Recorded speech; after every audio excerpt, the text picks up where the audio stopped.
Easy. Yes, sir. You cancel the 10K? You cancel the Yeah, 10K? yeah. Easy. Yeah.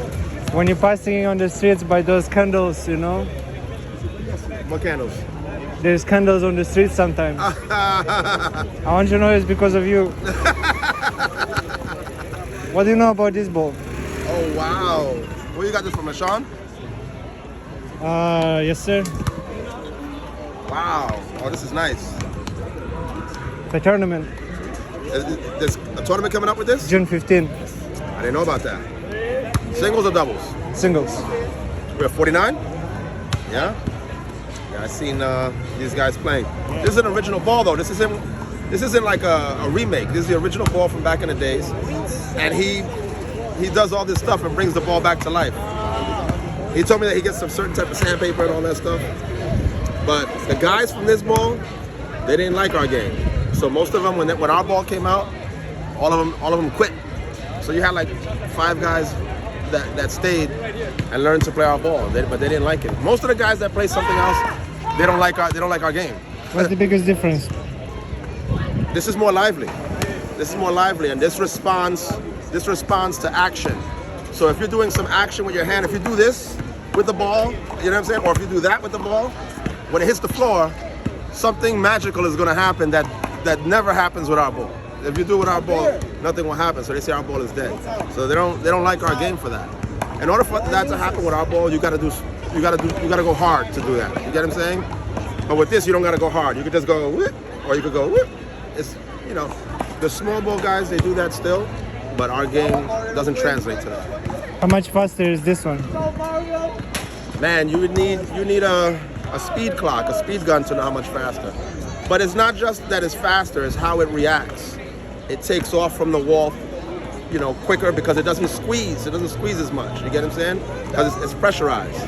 So because of that, you don't wait for it. You know, that ball you wait for it to go in and then come out. This one doesn't go in and come out. This goes boom, right? Faster backwards. Yeah, it comes off like the reaction. You have to have a quicker reaction time with this. You have bigger serves with this, and this is more serve. This game is more serve oriented. It's not really big for rallies. Our game is a rally game, but you could throw big serves with ours. You get what I'm saying? Hello. Easy, I asked you before, but one more time, why do you love this game? What is it in it for you personally? You know, I ask that every day. I ask that about myself. I call it a sickness. It's a disease. I don't know what it is. It doesn't make sense. You have to be crazy. You have to be crazy to do it. Anything that you do with this for too long, it doesn't make no sense. So you just gotta chalk it up to insanity. It's insanity, right? There's a lot of elements that you love about it, and there's a lot of elements that a lot of people don't like about it, right? And that would make a lot of people leave, right? And you know, some people are more sensitive than others, right? But anybody that's exposed to too much of something that they don't like for so long, and they partake in it, there's something not right about that, right? Like, I don't know, anything, right? If you like beer too much, right? And you drink too much beer and bad things happen when you drink, but you keep doing it, you're addicted to beer. You get what I'm saying? So I don't know what it is. I like the game. I like the individuality. I like the different stylistics of the players, right? But as a societal element, just in the society aspect, the political aspect, you got to be crazy, right? You got to be crazy, right? Because I've shifted now from a handball player, a handball participant, to a handball administrator now. So how I look at the game from now and then, and how I answer questions now and then is going to be night and day. You know what I'm saying? I would forget that I loved it because of the individuality, right? Because I'm looking at it as an administrator now. You see what I'm saying?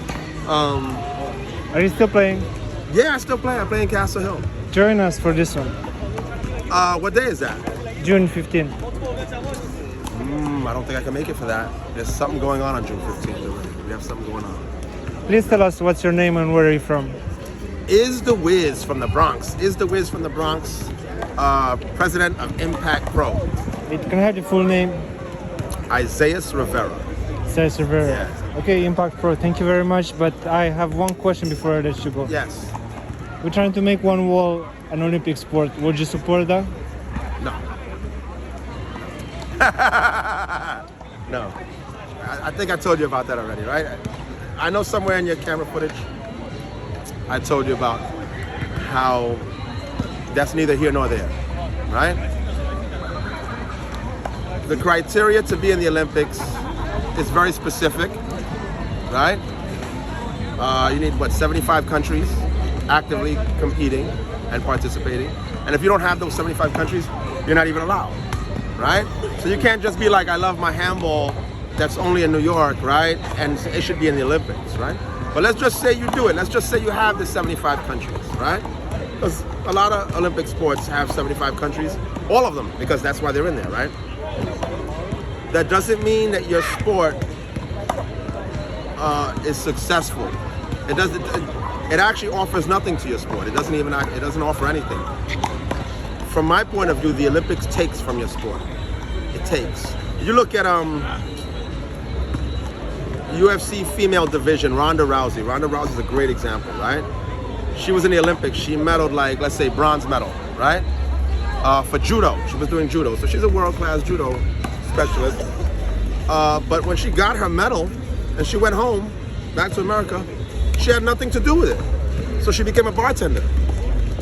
So what did that do for judo, right? In the scheme of things, what did that do for judo? It didn't help in any way. You know, she went over there. It helps the Olympic event. You know, the Olympic event gets more bodies, they get more viewers, they get more occupants and spectators to see it. But does it help you and your sport? No. I don't think the Olympics can help our sport. I think we need to help our sport. Can we make it that like the UFC style? What do you mean? UFC, make it like UFC. Yeah, I mean, UFC didn't care about Olympics, right? They did it globally, Yep. right? They did it globally. They had structure, they had a plan, they had specialists that know how to grow this thing. And it's a simple thing because everyone in the world knows how to fight. Yes. And everybody in the world is entertained by a fight, right? You can't say everybody's entertained by hockey. You can't say everybody's entertained by football, right? But everybody's entertained by a fight. So a fight has universal appeal, and they leverage that globally. They didn't need access to somebody else's event in order to find success and find traction. You know what I'm saying? So our game isn't as simplified as fighting, but there is a simplicity in the joy of watching it, just like tennis, right? And because of that, there's good universal appeal with our version of the game. We don't need no Olympics. We don't need anybody's event for this thing to be amazing. We could do it without it. We just got to do it. Simple as that. We just got to make it happen. A lot of division, right? Egos. Egos. Thank you so We much. just got to break through and do it, right? All right, George.